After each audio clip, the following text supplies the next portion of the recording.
వాళ్ళ ప్రభుత్వ ఉన్నప్పుడు తెలంగాణ రాష్ట్రంలో అత్యధికంగా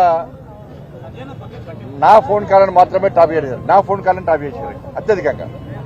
ప్రతి క్షణం, ప్రతి సెకండు, ప్రతిసారి కూడా ప్రతి విషయంలో కూడా నా ఫోన్ ట్యాప్ చేయడము నిజంగా ఇలా చూపించడం అధికారులు చూపించకనే షాకు గురైన అనేక విషయాలు వారు చూపెట్టకనే షాకు గురైన.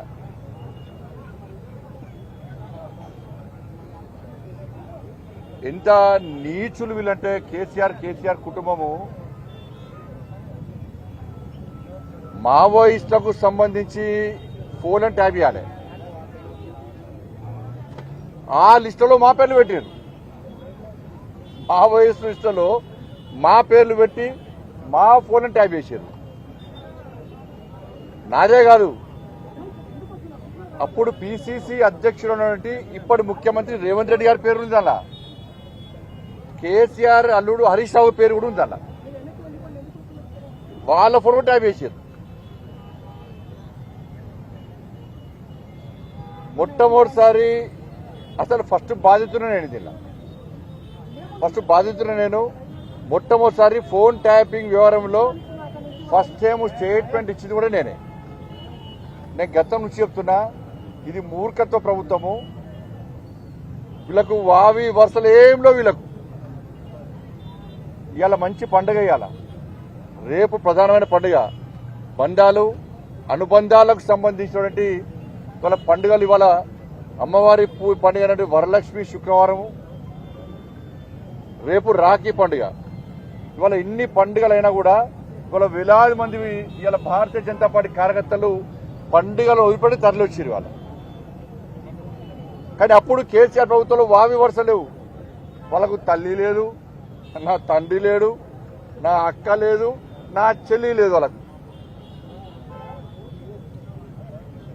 నా కుటుంబ సభ్యుల ఫోన్ ట్యాప్ చేసారు. నా ఫోను, నా కుటుంబ సభ్యులది, మా సిబ్బందిది, లాస్ట్కు మా ఇంట్లో పనిచేసే వర్కర్లు కూడా. మాది పక్క పెట్టు, సొంత కేసీఆర్ బిడ్డ కూడా ఫోన్ ట్యాప్ చేశారు. కేసీఆర్ అల్లుది కూడా చేశారు. వీళ్ళని ఏమనాలో తెలంగాణ సమాజం ఆలోచించాలి.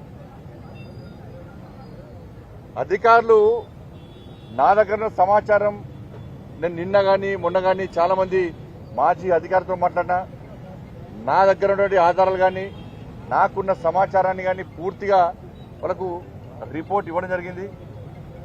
వాళ్ళు చెప్తున్న విషయాలు ఇంటుంటే ఎంత ఆశ్చర్యం అనిపించిందంటే, ఇంత ఘోరమైనటువంటి పరిస్థితి వాళ్ళు చెప్పే విషయాలు ఇంటుంటే. నేను ఎప్పుడు ఆందోళన చేసినప్పుడు కూడా, రాష్ట్ర అధ్యక్షుడు ఉన్నప్పుడు పాదయాత్ర చేసినప్పుడు కానీ, ఏదైనా ప్రొటెస్ట్ ప్రోగ్రామ్ పోతున్నామంటే ముందే పోలీసు వస్తువులు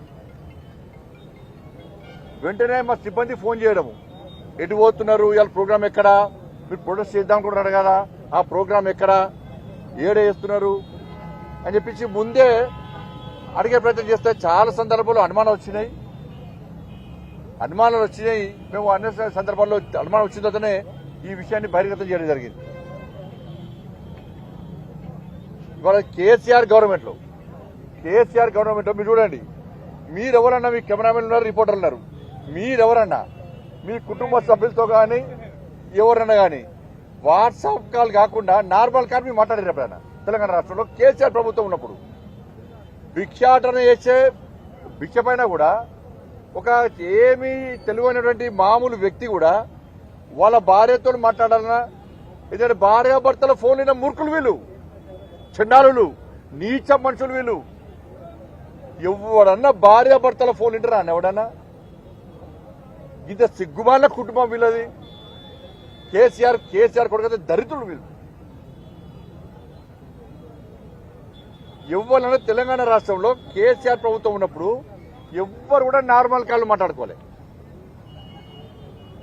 ఎవరైనా మామూలు బిచ్చపులు అడిగినా కూడా, ఆటో కార్మికులు అడిగినా కూడా, అబ్బో సార్ కేసీఆర్ ఫోన్ ఇంటర్నెట్ అందుకే వాట్సాప్ కాల్ మాట్లాడుతున్నారు సార్ అంటుండే. ఇది కామన్ అయిపోయింది. ఇది ఎవ్వరు కూడా మాట్లాడుకోలే, అందరికి తెలిసిపోయింది. కేసీఆర్ ఫోన్ ఇంటర్నెట్, మామూలు కాల్ మాట్లాడకూడదు, అయితే వాట్సాప్, అయితే ఫేస్ టైము, అయితే సిగ్నల్ మాట్లాడుకోవాలంట అని చెప్పి ఈ టెక్నాలజీ పెంచడానికే కావచ్చు కేసీఆర్ టాపిక్ ఇచ్చింది. అంటే ఇంత ఘోరమైన పరిస్థితి ఆ రోజు కేసీఆర్ ప్రభుత్వ హయాంలో ఉండే. మావోయిస్టుల ఫోన్ల లిస్టులో మా పేర్లు పెట్టారు, పెట్టి ఫోటో వేసారు. అసలు ఎస్ఐబి అనేది మావోయిస్టుల కార్యకలాపాలను ఎప్పటికప్పుడు తెలుసుకోవడము, వాళ్ళని కంట్రోల్ చేయడము, వాళ్ళ పట్ల కఠినంగా వ్యవహరించాలంటే ఎస్ఐబి ఉండాలి. కాబట్టి ఒక సపరేట్ ఇన్వెస్టిగేషన్ బ్రాంచ్ పెట్టి మావోయిస్టు టెర్రరిస్టు కార్యకలాపాలను అదుపు చేయడానికి మాత్రమే ఇది అవసరం.